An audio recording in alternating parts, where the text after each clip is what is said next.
Chapter 18 is on blood, which consists of plasma and formed elements. Plasma, mostly water, also has nutrients, wastes, respiratory gases, and proteins. Plasma proteins, most synthesized in the liver, include albumins, the most abundant. Those maintain osmotic pressure, prevent swelling or edema.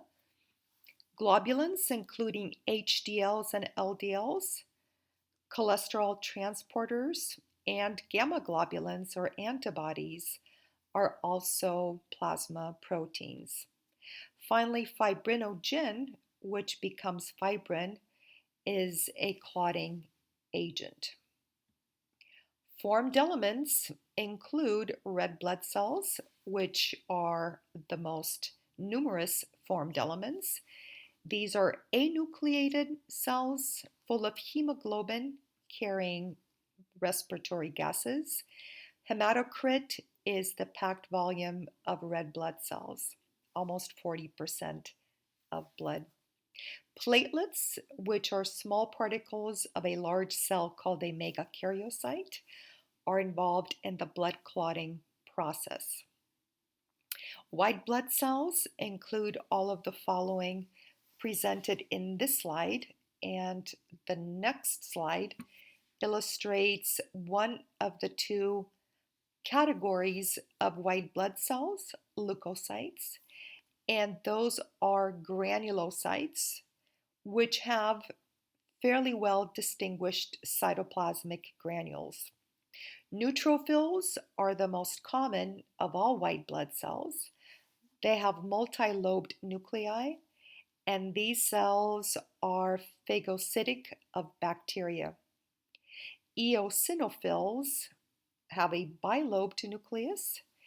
These granulocytes kill parasites, and they also are phagocytic of allergens.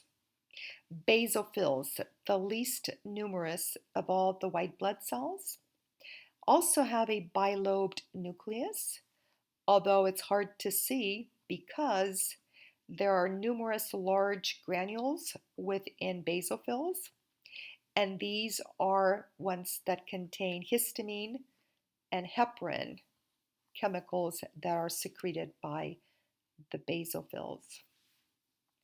Agranulocytes include the largest of all the white blood cells, the monocytes.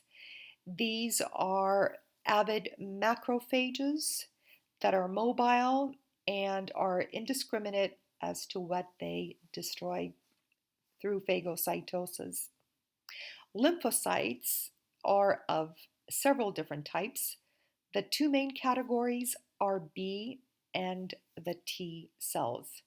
These are cells that have a very large centrally located nucleus, which pretty much takes up most of the interior of the cell. In this slide is shown the two different types of lymphocytes. T lymphocytes, the T stands for thymus dependent because these cells gain their immunocompetence within the thymus gland.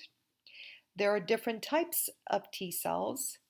Pictured here would be the T killer cell, which injects proteins into the cell that needs to be destroyed. And upon injection of these proteins, the target cell will then be killed through a process known as apoptosis.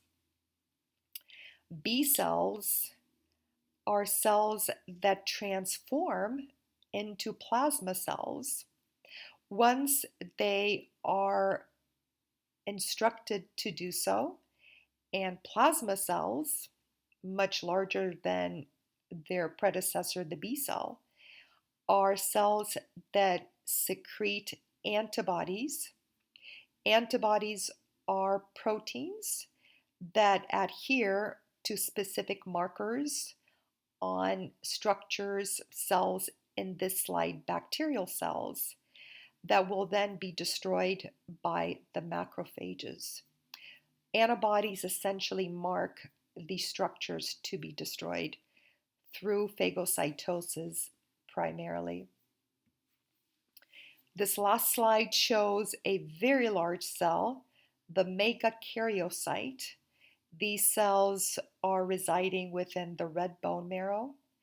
And as you could see on the right side of this megakaryocyte, this large cell then sloughs off tiny little particles, parts of itself, and those offshoots or fragments of the megakaryocyte are the platelets, which are involved in blood clotting.